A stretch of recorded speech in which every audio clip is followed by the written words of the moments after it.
Prendre le train au Japon, c'est une vraie galère. Et non, je rigole, y a rien de plus simple.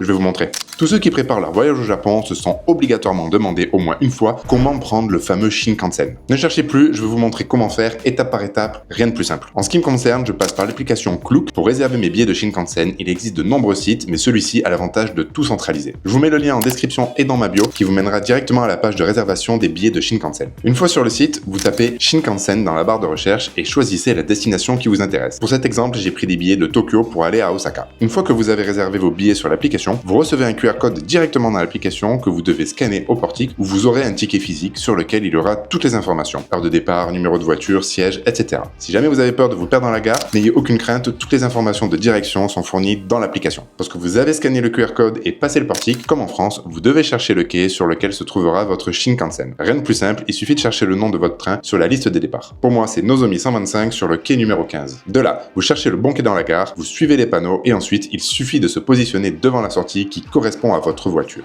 Tout est indiqué sur le ticket physique que vous avez eu au portique. Lorsque le train arrive, vous laissez sortir bien entendu les passagers, puis vous prenez place. Attention, petite subtilité au Japon. La plupart des trains ont des voitures avec des places non réservées, où c'est la règle du premier arrivé, premier servi, ce qui peut être une option si vous êtes flexible. Et si vous voyagez avec une grosse valise, pensez à réserver un siège avec un espace pour les bagages volumineux. C'est obligatoire et ça vous évitera bien des tracas. N'hésitez pas à me dire en commentaire si vous avez déjà pris le Shinkansen au Japon et ce que vous en avez pensé. Sur ce, je vous dis, prenez soin de vous et à la prochaine.